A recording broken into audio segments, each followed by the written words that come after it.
O Novo Testamento não se aprofunda de forma explícita na questão do casamento entre crentes e descrentes, mas podemos entender o que ele ensina por meio das palavras de Jesus e das cartas de Paulo. De maneira geral, as Escrituras apresentam um padrão claro de casamento entre pessoas que compartilham a mesma fé, com base nos ensinamentos tanto do Antigo quanto do Novo Testamento. Antes de continuarmos, devo lembrar que farei uma oração para que Deus abençoe sua vida ao final do vídeo e peço que você deixe sua curtida, porque essa é a única forma do algoritmo entender que a mensagem do Evangelho é importante.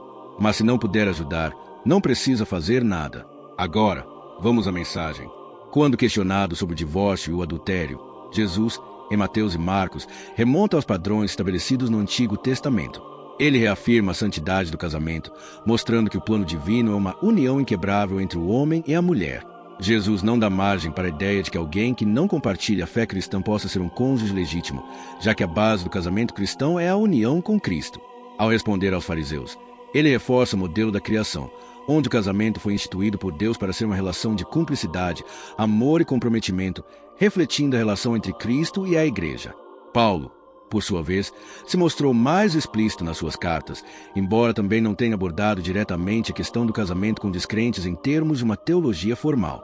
Quando escreveu aos Coríntios, ele expressou que, no caso das viúvas, a orientação seria casar-se novamente, mas somente com alguém que fosse crente. Em Coríntios, ele é claro, a esposa está ligada ao marido enquanto ele viver. Se o marido morrer, ela está livre para se casar com quem quiser, desde que seja um irmão no Senhor. Isso indica que o casamento cristão não deve ocorrer entre crentes e descrentes, pois o apóstolo reforça que o vínculo matrimonial deve ser com alguém que compartilhe da mesma fé.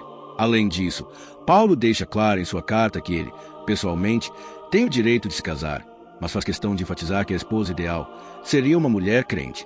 Em Coríntios, ele afirma: não temos o direito de levar conosco uma esposa crente, como fazem os outros apóstolos e como fazem os irmãos do Senhor e Pedro. Essa afirmativa reforça que, mesmo entre os líderes da igreja, a ideia de casamento com uma pessoa que não compartilha a mesma fé não era considerada uma opção. Nesse sentido, as cartas de Paulo são consistentes com a visão do Antigo Testamento sobre a importância da união de fé dentro do matrimônio.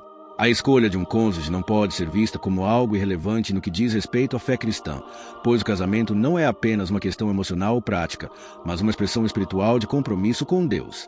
Efésios fornece uma das exposições mais profundas sobre o casamento cristão, onde o apóstolo Paulo descreve os papéis espirituais dos cônjuges. Aqui, ele afirma que o marido deve amar a esposa como Cristo amou a igreja, sendo disposto a se sacrificar por ela. Por outro lado, a esposa é chamada a se submeter ao marido e a apoiá-lo em sua missão, sendo uma ajuda idoneia, assim como a igreja se submete a Cristo. Essa dinâmica implica em um casamento em que ambos os cônjuges estão alinhados não só emocionalmente, mas também espiritualmente. O marido, como líder espiritual da casa, tem a responsabilidade de guiar sua esposa e filhos na fé, promovendo um ambiente de santidade e crescimento espiritual. Já a esposa, como auxiliadora, é chamada a apoiar seu marido em sua missão de liderança espiritual, demonstrando o amor e a submissão que são exemplificados na Igreja de Cristo. Quando se considera a união de um crente com um descrente, surge a dúvida: será que um descrente poderia cumprir essas funções espirituais dentro de um casamento cristão? A resposta bíblica é clara ao afirmar que, devido à diferença fundamental de fé, essa pessoa não seria capaz de cumprir o papel de liderança espiritual que Deus espera de um marido ou de ser a auxiliadora espiritual que uma esposa cristã deve ser. Um descrente, ao não conhecer a Cristo, não pode conduzir a casa com base nos princípios espirituais ensinados nas Escrituras. Da mesma forma, uma esposa descrente não poderia auxiliar de maneira cristã, pois sua visão de vida, valores e propósitos seriam diferentes dos princípios do Evangelho. Essa visão do casamento cristão como uma união espiritual e prática é essencial para compreender a gravidade de casar-se com alguém que não compartilhe da mesma fé. A Bíblia ensina que o casamento é uma união sagrada, refletindo a relação de Cristo com a Igreja, e que não deve ser desconsiderada. Casar-se com um descrente, portanto, é uma escolha que comprometeria essa representação do relacionamento divino, pois a base espiritual do matrimônio seria profundamente abalada. Além disso, casar-se com um descrente não traz apenas dificuldades espirituais, mas também desafios práticos significativos. Como o casamento cristão tem como um de seus pilares a edificação da fé mútua, um cônjuge que não compartilha a mesma crença pode criar um ambiente de tensões, especialmente quando se trata de decisões importantes como a educação dos filhos e o envolvimento na vida da igreja.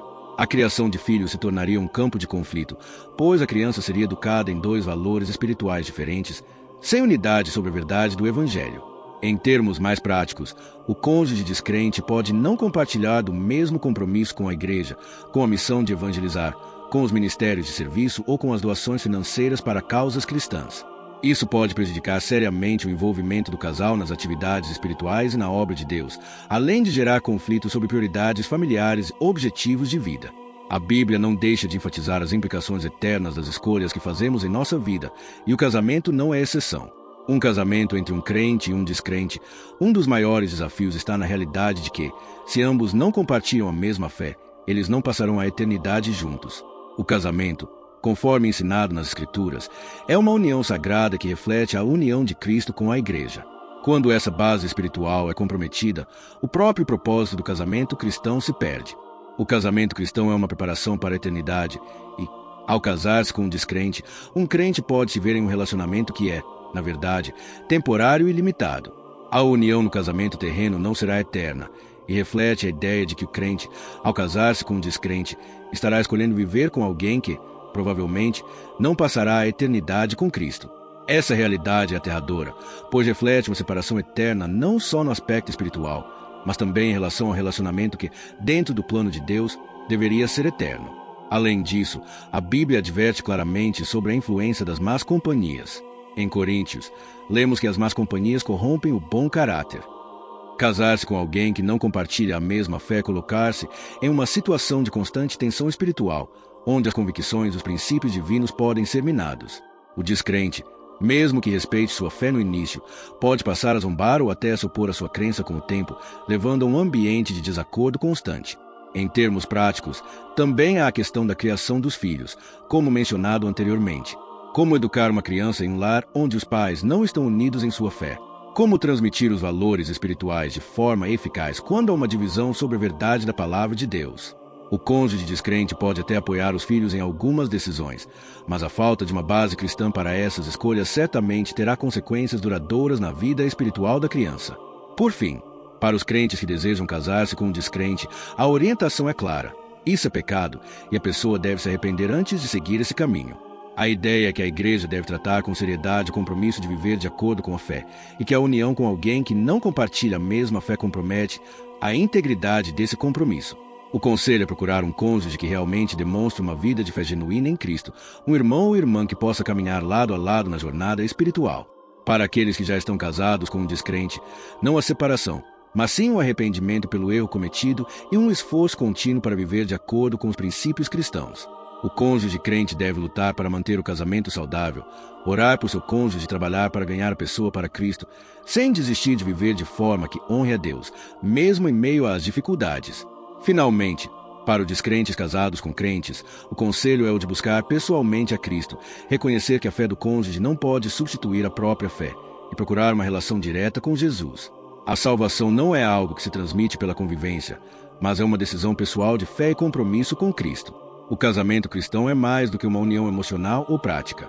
Ele reflete o relacionamento espiritual entre Cristo e a Igreja e deve ser tratado com a devida seriedade e reverência. Casar-se com um descrente não apenas traz dificuldades espirituais e práticas, mas também tem implicações eternas que não podem ser ignoradas. Antes de terminar e nos despedir, nesse momento, feche seus olhos e permita-me orar pela sua vida. Senhor Deus, Pai amoroso e soberano, nos achegamos a Ti neste momento para buscar Tua orientação e sabedoria sobre o casamento e as decisões que moldam nossa vida. Sabemos que o matrimônio é um plano sagrado instituído por Ti, uma aliança que reflete o amor entre Cristo e Sua Igreja. Pedimos que ilumines os corações daqueles que estão enfrentando dúvidas e desafios nessa área, para que tomem decisões que Te honrem e sejam guiadas por Tua palavra. Pai, para aqueles que estão solteiros buscando um cônjuge, que sejam pacientes e confiantes em Teu tempo, escolhendo alguém que compartilhe da mesma fé, para que juntos possam crescer espiritualmente e cumprir o propósito que Tens para suas vidas. Afasta, Senhor, qualquer laço que possa desviar do caminho da fidelidade a Ti. Para aqueles que já se encontram casados com um cônjuge descrente, pedimos que lhes dês força, amor e paciência, que possam ser luz dentro de seus lares e, com testemunho fiel, conduzir seus esposos e esposas ao conhecimento da verdade. Que Tua graça transborde nesses lares, que Teu Espírito Santo toque corações endurecidos, trazendo salvação e reconciliação. E para os que ainda não te conhecem, mas que receberam essa mensagem, toca suas vidas, Senhor, que possam entender que a salvação é pessoal e intransferível e que o maior propósito da existência é viver para ti. Abre os olhos espirituais, quebranta os corações e traz essas almas para a tua maravilhosa luz. Entregamos nossas decisões, nossos casamentos e nosso futuro em tuas mãos. Que tudo seja para a tua glória. Em nome de Jesus. Amém. Não se esqueça de ajudar a espalhar a mensagem do Evangelho. Que você continue caminhando na luz da verdade de Deus e que Ele te abençoe. Até a próxima.